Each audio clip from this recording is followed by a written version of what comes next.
17 August থেকে আমরা 3000 টাকা করে ভেরিফাইড লোকেদেরকে, মহিলাদেরকে অ্যাকাউন্টে পাঠাবো।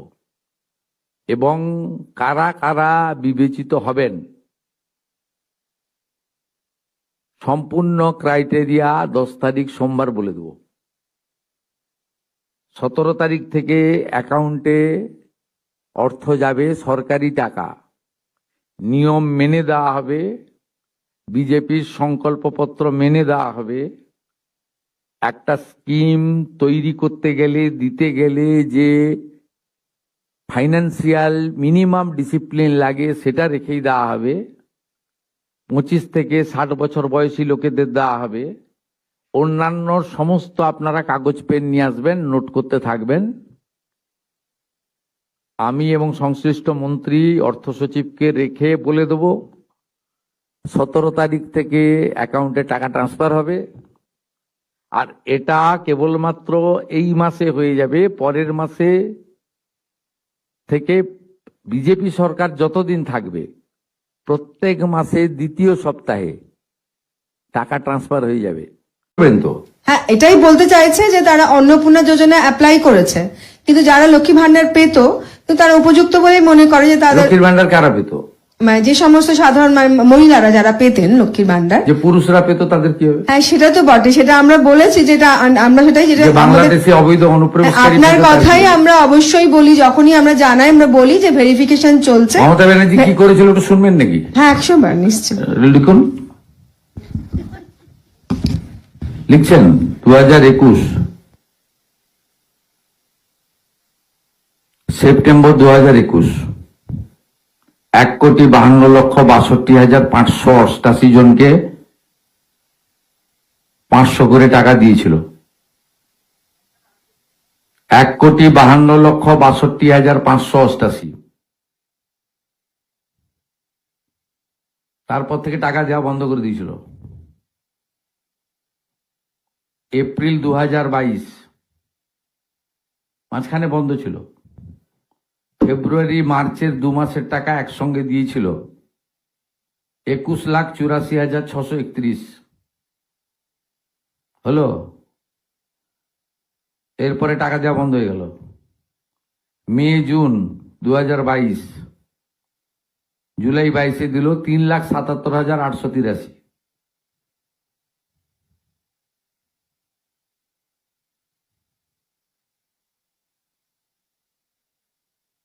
এসব হিসাব আমাদের সামনে আছে, আমরা এসব কাজ করি না।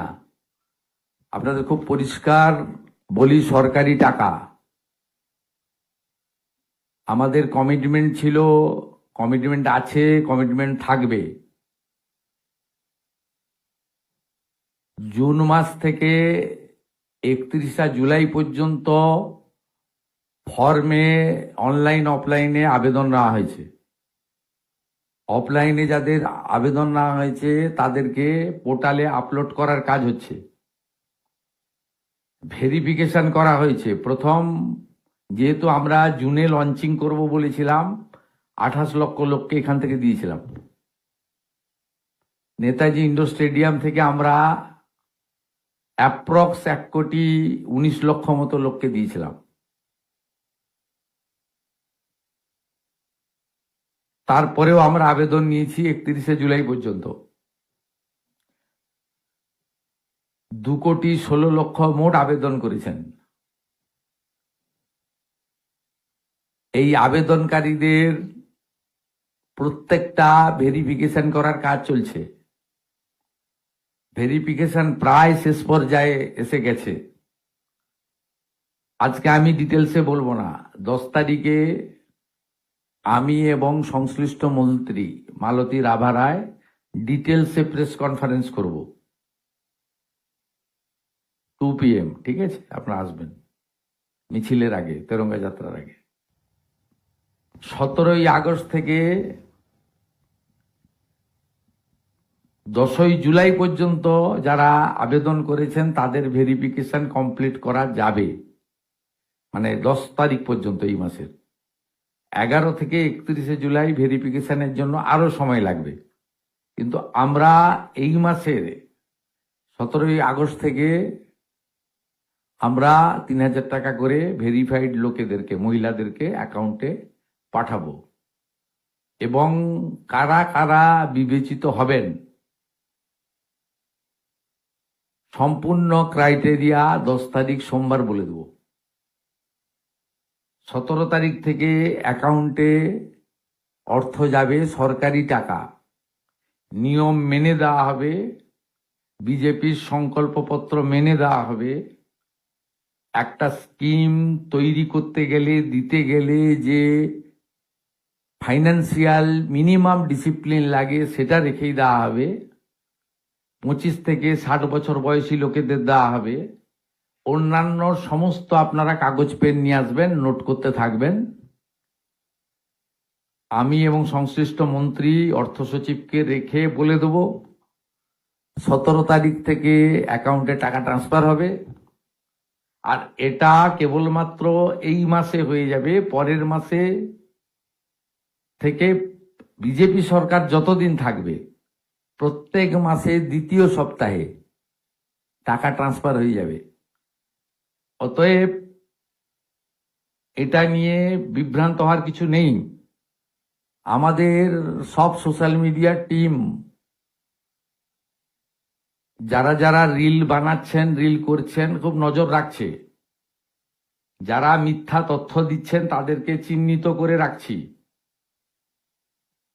মিথ্যা তথ্য যারা দিচ্ছেন তাদের বিরুদ্ধেও আইনগত ব্যবস্থা হবে। জনগণকে বিভ্রান্ত করার কোনো কারণ নেই। মহিলারা পশ্চিমবঙ্গে যেহেতু কাজ নেই, অর্থ নেই, বাড়িতে পরিযায়ী শ্রমিক, এবং এই অর্থটা মোটামুটি একটা কোনো কাজ না করেই একটা অর্থ বিজেপি এটা দিবে বলেছে, জনগণ এটা স্বীকার করেছে, বিজেপি এটা দেবে। আমি তো কমিটেড, আমি চিফ মিনিস্টার, পাওয়ার যোগ্য লোকরা নিশ্চয়ই পাবেন। কিন্তু আমি দেখছি রিলগুলোকে পোস্ট যারা করছেন তারা কেউ বিজেপিকে ভোট দেননি। আমি বিখ্যাত করব, দুটো নাম বলে দেবো। আমি পাই নূর আলম, আপনি ভোট দেননি বিজেপিকে, আমি জানি আপনি কোনোদিন বিজেপিকে ভোট দেবেন না। মেহবুব, আপনি মেয়েদের কাছ থেকে ভিডিও করাচ্ছেন, করে পোস্ট করে রিল করছেন, আপনি ভাবছেন এতে কিছু হবে না, এখানে বিজেপি 100 বছর থাকবে। 100 বছর থাকবে বিজেপি, যে কাজ করে দিয়ে যাবে। এখানে এই লোকেদের আর ফেরত আসার কোনো চান্স নেই। তো ফলতা দেখেছেন, এরপরে রেজিনগর আর নন্দীগ্রাম দেখতে পাবেন, তারপরে কলকাতা হাওড়া কর্পোরেশন দেখতে পাবেন। শুধু দেখতে থাকুন। আর যারা এইসব করছেন আমি প্রত্যেকটা লোককে চিহ্নিত করে রেখেছি। আপনারা বিজেপিকে ভোট দেননি, 2,92,00,000 ভোটের মধ্যে নেই নূর আলম ভাই। আপনি কোথায় ভোট দেন আমি জানি, কোথায় দিবেন ভবিষ্যতে সেটাও আমি জানি। আর আপনার ভোটের উপর নির্ভর করে আমি রাজনীতি করি না, আমরা রাজনীতি করি না। নিশ্চিন্তে থাকুন। সমস্ত দিদি মহিলাদের মুখে হাসি ফোটানোর কাজ আমরা করব। বারুইপুরে দেখেছেন, অন্নপূর্ণা যোজনাতেও দেখবেন।